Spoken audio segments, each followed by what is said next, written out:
Lepo pozdravljeni in dobrodošli v novi oddaji Začnimo teden z Lili Sorom. Jaz se današnje oddaje prav veselim in po pravici povem, da imam blank cegelc.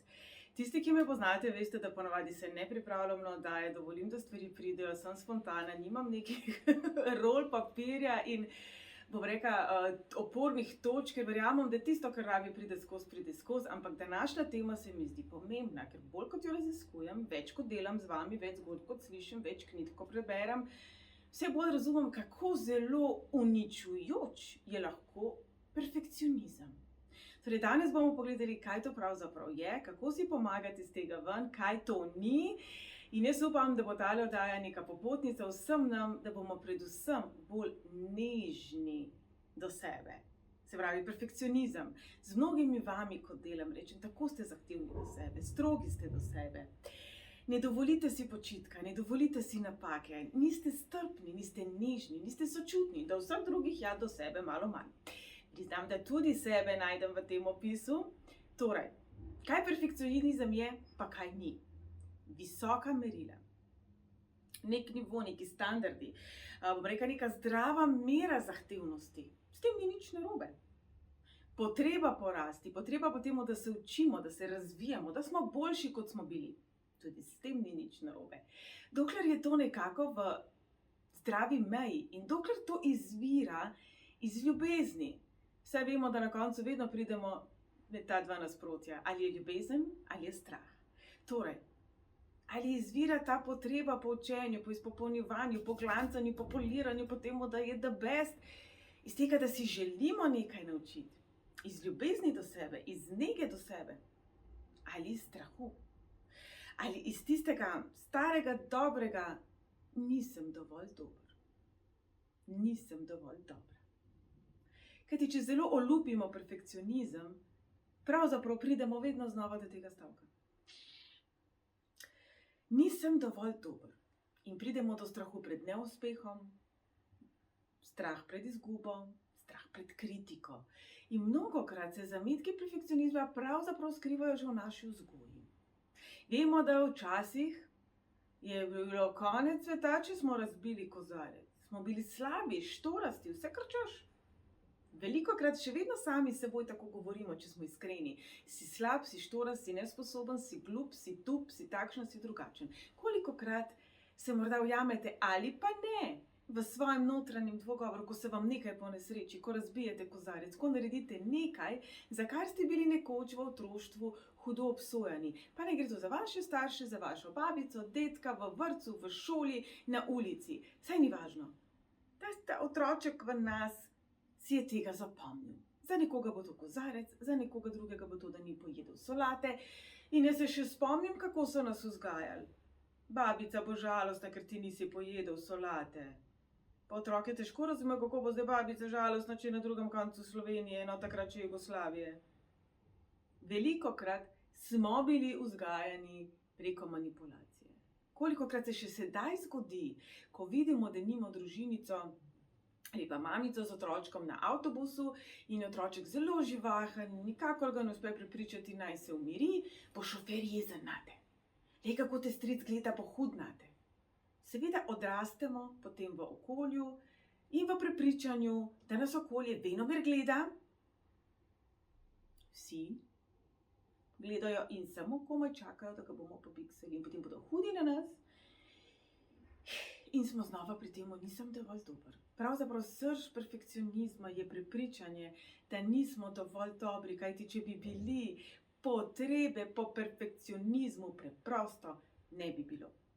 In znova bom rekla, potrebno je razlikovati med perfekcionizmom in med potrebo po rasti, med motivacijo. Ampak temu pridemo kasneje. Kaj se zgodi, ko odraščamo v takem okolju? Ko se nam nekaj takega zgodi, ko mi nenazadnje, ne glede na to, zakaj, morda bi preveč časa izgubili s tem, da bi zdaj pa analizirali vsako vožnjo z avtobusom in obisk pri babici. Kaj se zgodi, ko smo mi prepričani v to, da nismo dovolj dobri? Vsi vemo, da pritegnemo potem ljudi, ki nam to potrjujejo. In kar sem jaz opazila v mojem delu z vami, je to, da sta dva tipa ljudi, ki izrazito pritegneta k sebi osebe, ki so nagnjene k narcizmu, ki so nagnjene k čustvenemu manipuliranju, se pravi, veliko govorimo o čustvenih vampirjih, veliko govorimo o narcistični motnji. Ni vsak človek, ki je sebičen narcis.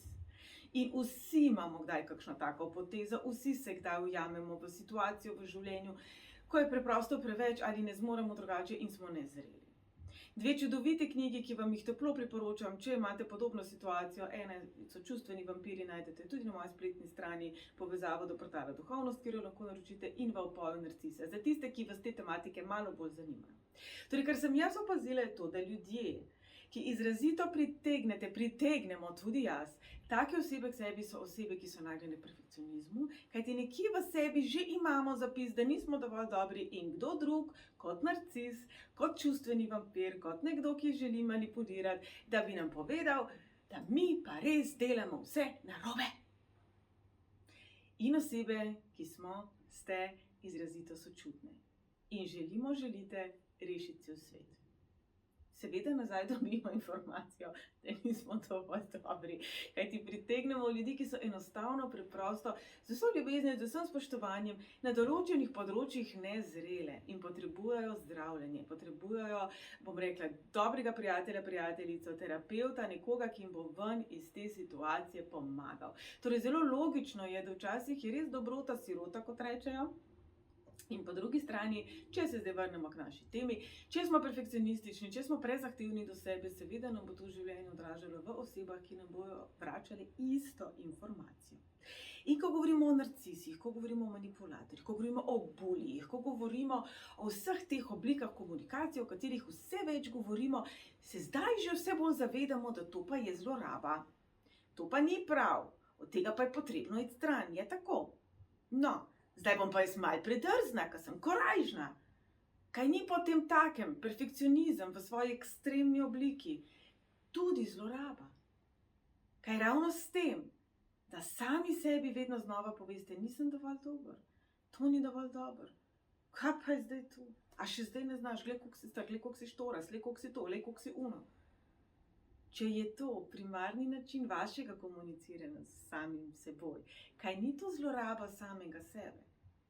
Govorim o ekstremnem primeru, se pravi, ko resnično ne znamo sebe pohvaliti, ko ne znamo sprejeti, ko si ne znamo dati predaha. In preseneča me v zadnjih letih, koliko vas pride k meni s podobnimi karakteristikami. Ko vse razumete, da so utrujeni, da so bolani, da mogoče nečesa še ne znajo, da se učijo, da popiksamo stvari v življenju, razen sebe. Sem tistim polagam na srce, ne delate si usluge, pravzaprav tudi to je zloraba, pa samih sebe, ki pravzaprav vam je nihče ne more preprečiti. Povedala vam bom še dve stvari, ki pa niso zrasli na mojem zelniku. Raziskave v ZDA kažejo, da več kot polovica, v mnogih primerih celo 3/4 oseb, ki so storile samomor, so bile označene kot perfekcionisti. V pogovoru z njihovimi družinskimi člani, partnerji, najbližjimi osebami v njihovem življenju se je pokazala tudi ta rdeča nit. Ne trdim, da to je enako 1 + 1 je 2, ampak je pa zaskrbljujoč podatek. Dolgoletne raziskave kažejo tudi, da motnja perfekcionizma, se pravi, ko govorimo resnično o ekstremnem primeru, to motnjo povezujejo tudi z depresijo, s tesnobo, z motnjami prehrane in tako naprej. Se pravi, ni zanemarljiva karakteristika v našem življenju in če tudi to pustimo ob strani, bom čisto po domače rekla, ker sem na kavču, pa si upam, kaj sami sebi življenja tako ne zagrenite po nepotrebnem. Kajti, če se zdaj pa usmerimo v malo bolj konstruktivni del te oddaje, se pravi, kako zdaj ta perfekcionizem, to grobost, strogost do sebe premagati. Eno je, če je perfekcionizem motivacija. Super je, če ga znate tako uporabiti. Če znate reči, ok, tole zdaj ni dobro izpadlo, bo drugič bolje. Bi šlo? Bi znali to nekako prekonstruirati? Prvi korak je dihanje. Prvi korak je sprostiti ta krč, v katerem smo, to kritiko. Seveda ne bo šlo čez noč. Poglejte, če ste nagnjeni perfekcionizmu, ste to karakteristiko negovali, po vsej verjetnosti od svojih ranih otroških let. Ni važno, a gre za vzgojo, a gre za, ste to kasneje razvili, gre za nek rezultat nečesa. Se pravi, perfekcionizem je na nek način rezultat nečesa. Nihče se ne rodi tako. Ok, tukaj zdaj smo. Dihajte. V dihu je življenje. V strahu, v krču, v zakrčenosti, v tem obrambnem položaju ni življenja. Se pravi, dihajte. Dovolite si poskusiti. Kako izgleda zdrava vzgoja? Otroku rečemo, probaj sam. Ti bom pomagal, če ne bo šlo. Poskusi še enkrat. Si pade, nič hudega, poberi se. Torej, kaj če bi sami sebe prevzgojili? Kaj če bi sami sebi podarili drugačno vzgojo zdaj, ko ste odrasli, ko imate življenje v svojih rokah? Bo šlo čez noč, kje pa? Niti slučajno. Saj tudi to, kar ste, niste ustvarili čez noč. Dobre in slabe lastnosti, ki jih imamo, smo jih ustvarjali celo življenje. Se pravi, ne bomo zdaj poslušali tole oddajo, prebrali 2 knjigi, šli še na eno predavanje in bili razsvetljeni. Ne. Torej, dihajte, dovolite si poskusiti, eksperimentirajte, uživajte v temu, popestrite tiste stvari, ker vi menite, da morate biti brezhibni. Tiste stvari, ki vam grejo na živce, velikokrat rečem, vsako opravilo, tudi najbolj, bom rekla, suhoparno opravilo, lahko popestrimo. Recimo likanje. Kaj, če bi si zraven dali musko, kozarec vina, čokolado, malo bi zamigali z kolki, z rameni, z boki, malo zaplesali, pa je konec sveta, če kje na srajci ostane ena kupica. Je konec sveta, če ni vse zlikano. Je konec sveta, če ni vse hitro zlikano. Kakšni odgovori se sprožajo v vas? Za nekoga je to likanje, za nekoga je nekaj drugega. Prikličite si v misli nekaj takega, kar je za vas zelo pomembno, da je narejeno brezhibno. Popolno. Tako, kot mora biti.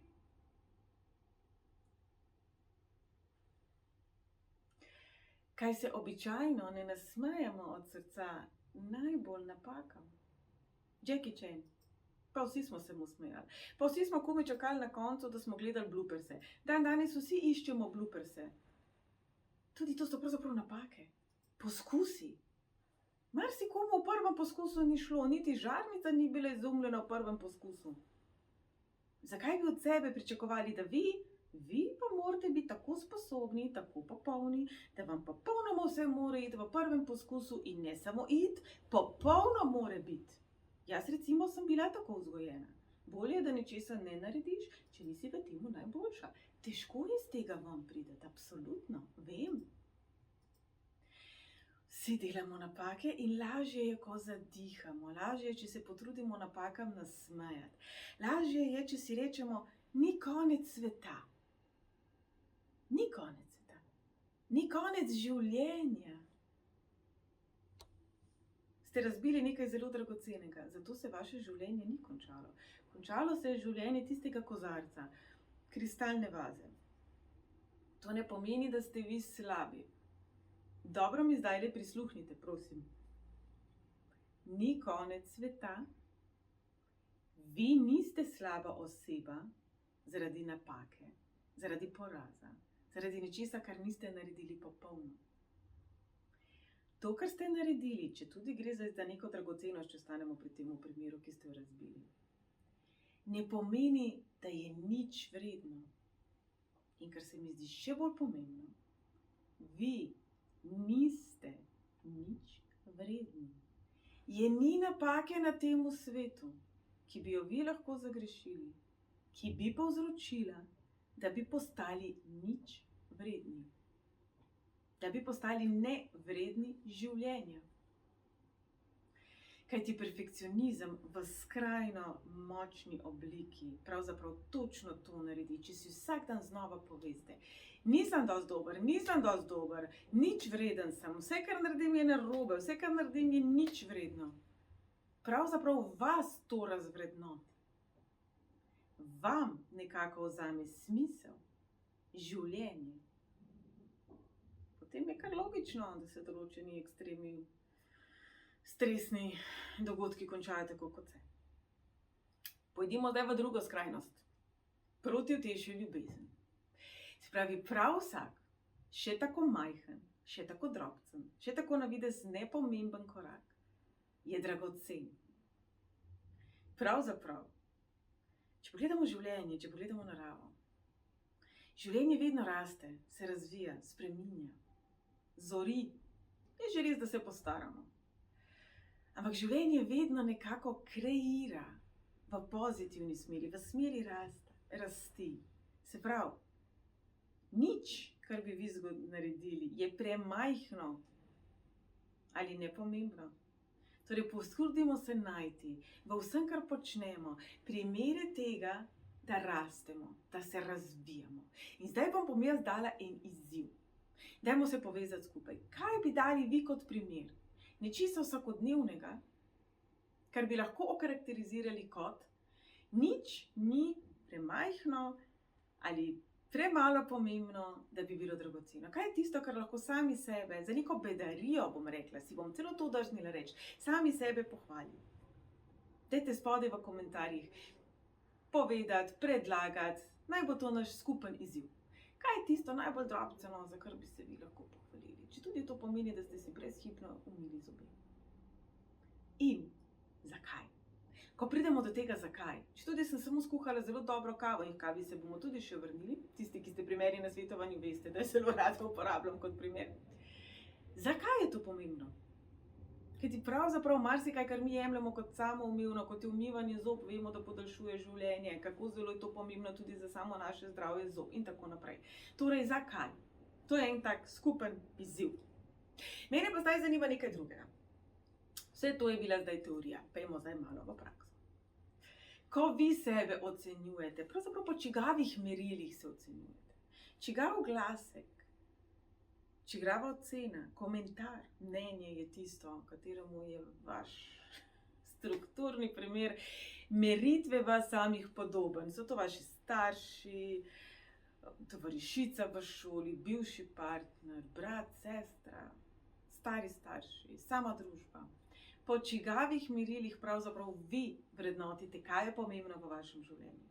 Nekomu je zelo pomembno, da je dobra kuharica ali kuhar, nekomu je zelo pomembno, da je športnik, nekomu je zelo pomembno, da zdravo živi in tako naprej. Nekomu je zelo pomemben denar, nekomu drugemu je zelo pomembna duhovnost. Različni smo si. In vsa ta področja so združljiva. Recimo, jaz lahko zjutraj se zbudim in se sekiram do nezavesti, da pač res avtomehanik pa nisem, avtoklepar tudi verjetno bi bila zelo za nič, kot da mogoče bolj, da sploh ne probam, ker sem ni tak štorasta in počasna in takšna in drugačna. Pa mi boste rekli, ja pa dobro, no Lili, mislim, kva? Kaj pa vse ostalo, ko znaš? To sebi počnemo. Razvrednotimo si tisto, kar je dobro za voljo, tistega, kar je slabo in morda niti ni tako zelo grozno pomembno. Torej, ko imamo okoli sebe ljudi, ki so pa morda malo bolj negativno nastrojeni, morda so samo v stresu, ne bom rekla, da so pa zdaj vsi ljudje, ki so vam kadarkoli rekli, da ste nekaj naredili narobe, narcisi, ker niso. Lahko so v stresu, lahko so v stiski, lahko so pač slabe volje, saj ni važno. Ampak ta informacija, če od nekoga vedno znova dobivate, tudi če sami sebi dajete, nikoli ni nič dovolj dobro. Pa potem pridejo še druge misli, ne? Nikoli ne bom tako dober kot najboljši avtoklepar na svetu. Tole je pa tako težko, tega pa jaz ne znam. Tole mi pa ne gre. Ga težka energija je, ne? Ni lušna. A veste, kaj takim mislim lahko rečete? In jih v sekundi obrnete. Ka magična fraza. Prisluhnite. Pa kaj? Pa kaj, če nisem najboljši avtoklepar na svetu? Moja dragocenost je kaj drugačna? Ne. Če se zdaj ne lotim kleparstva in mi ne gre in ugotovim, da res nimam pojma, kaj naj tam počnem. Pa kaj? A je težko? Super. Ker ti določeni dosežki resnično zahtevajo od nas, da se potrudimo. Zakon privlačnosti je the best. Seveda lahko takole energijo obrnemo, tudi tale. Pa kaj vam je lahko obrne? Ampak določene stvari resnično potrebujejo svoj čas. Še vsak dojenček potrebuje 9 mesecev, da se rodi. Kolikor jaz vem, se ga ne naroči po katalogu, ne dostavi ga, da pa da takoj v 8 urah. Torej, marsikater proces je težek, zahteva naš čas, zahteva naš trud, se bomo zmotili. Pa kaj? To ni konec sveta.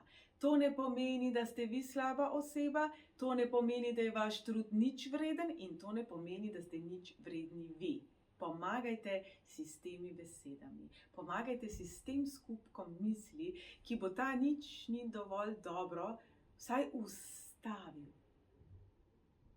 In jaz upam, tekom časa tudi prestrukturiral v kaj malo bolj nežnega.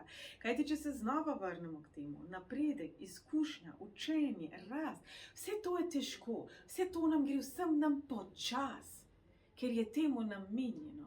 In ko nekaj dosežemo, za kar smo se res trudili, a ni dober občutek. Jaz, ko sem trenirala taekwondo, za živo glavo nisem noge dovolj dvignila za brco, ki bi, se pravi, nasprotnika zadelo nekako v brado. Jaz sem itak majhna, tako da če mi daš nasproti nekoga, ki ima več kot 1,50 m, že tako bi mogla skoraj da špago narediti. A veste, kako dober občutek je bil prvič, še danes vem, ura je bila 6:08 zvečer, ker ko je trener rekel, bravo Lili, tako se to naredi, sem pogledala na uro, ker sem si hotela zapomniti točno uro, kdaj se je to zgodilo. Bil je torek, datuma pa nažalost ne vem, takrat še nisem bila numerologinja. Torej, vse tisto, kar vam nagaja, vse tisto, kar je težko, vse tisto, za kar menite, da niste dovolj dobri, super, objemite to. Veste, kako bo dober feeling, ko boste ta izziv premagali? Veste, kako bo fajn? Veste, kako bo the best?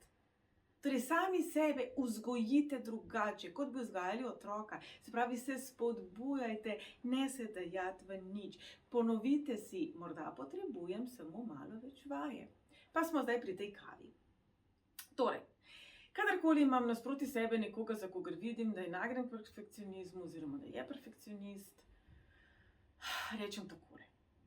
Če si ti, v svetovanjih se tikamo, če si ti srčni kirurg in zdaj presajaš srce, super, the best, bodi največji možen perfekcionist tega sveta, ker to je pomembno. Če pa kuhaš kavo, pa ti kava prekipi, ali pa je mogoče presladka, ali pa ne vem, ko zliješ noter mleka, ugotoviš, da se je skisalo. Ali se zaradi tega res sekiraš še 14 dni, ali se zaradi tega res govoriš, mater, še kave ne znaš kuhati, vidiš, koliko si nesposoben. Jaz verjamem, da so dnevi, ko si to rečemo, ampak načeloma v povprečju nekako vidim, da tisto eno kavo, ki jo slabo skuhamo, si kar odpustimo. Včasih gre res tudi za to, da znamo preceniti, kaj je pomembno in kaj ni, in da resnično čisti iz vsake malenkosti ne naredimo, drame. Ne naredimo nekega obsojanja, nekega kritiziranja. Morda preprosto potrebujete več vaje. Morda imate slab dan. Morda se vam je roka zatresla, ko ste notri stresli cukor. Marsikaj. Včasih tudi iz okolja vpliva na to, kako mi delujemo. Mi pa kar vse včasih malo preveč potegnemo nase.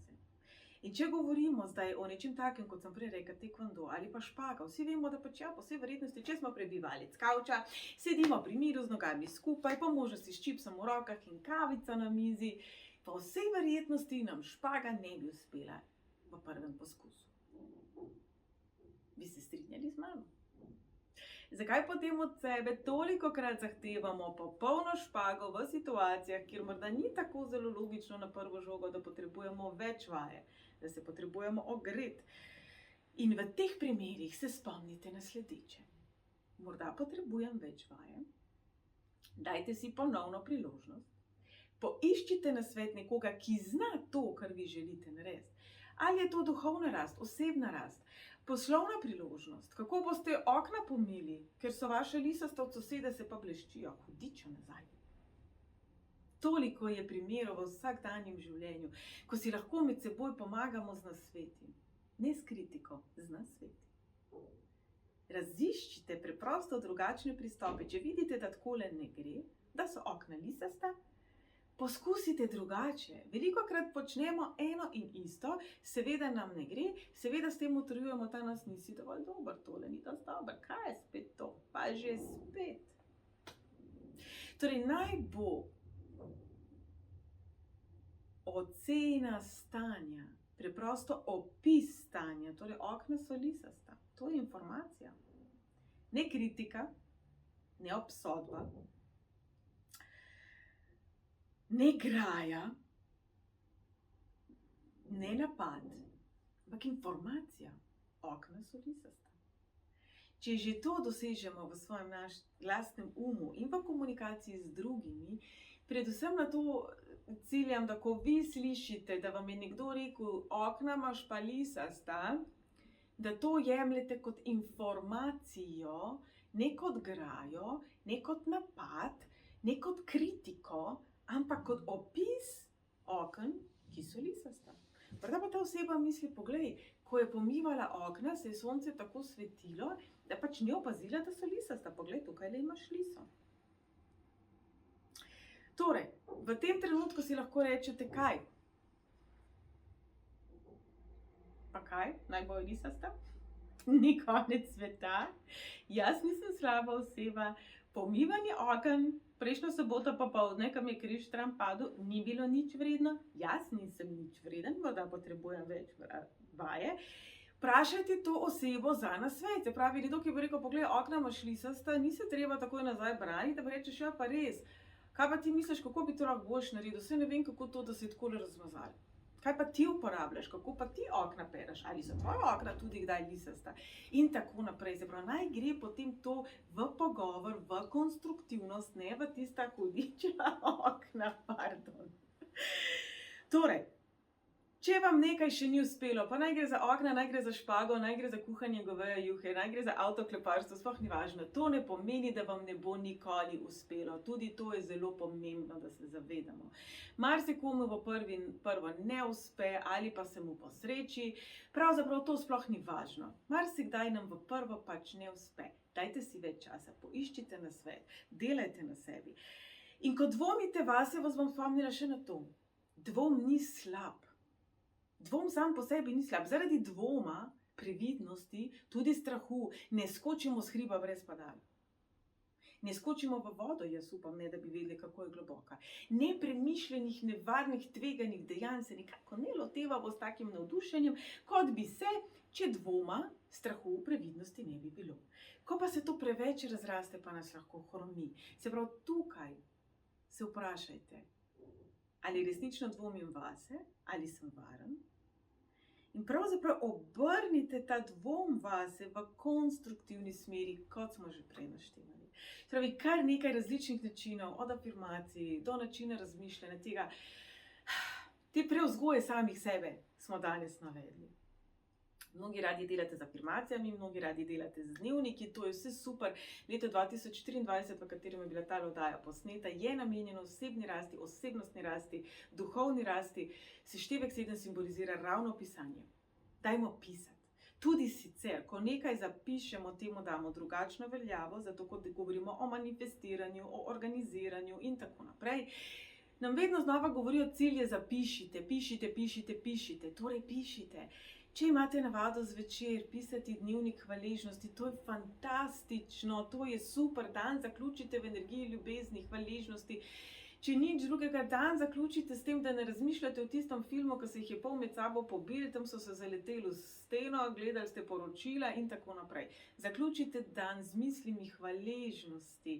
Vedno lahko najdemo nekaj, za kar smo hvaležni. Poglejte, nedaleč stran od nas je vojna. V Turčiji je bil ravnokar hud potres. Smo na varnem, smo na suhem, smo verjamem na toplem. Za veliko smo lahko hvaležni, imamo pitno vodo.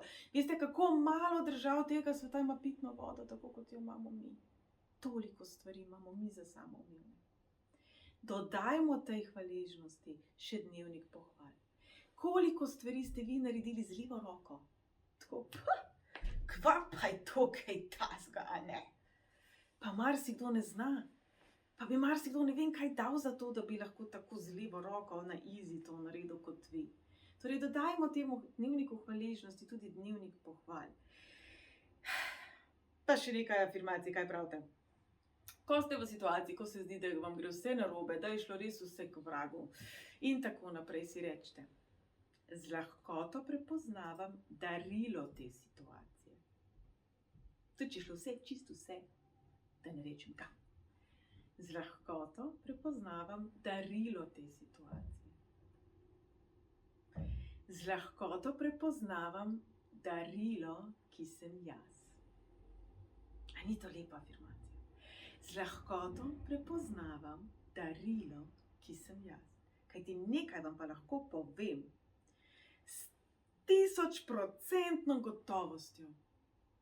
Življenje, Bog, vesolje, višji jaz, vaša duša, katerikoli izraz bomo zdaj uporabili, od vas niti najmanj na tako grob in strog način ne pričakuje in ne zahteva popolnosti. Ne zahteva, da je vse perfektno. Kajti rodili ste se zato, da ste živi in zato, da ste vi z vsemi talenti, z vsemi lekcijami, z vso karmo, z vsemi izzivi, z vsemi napakami. Zato, da ste živi, zato, da ste vi in zato, da v tem uživate. Torej, naslednjič, ko bo šlo vse nekam, pa kaj? Prvo rečete, pa kaj? Niste slaba oseba, niste nič vredni, ni to, vaš trud ni nič vreden in dajte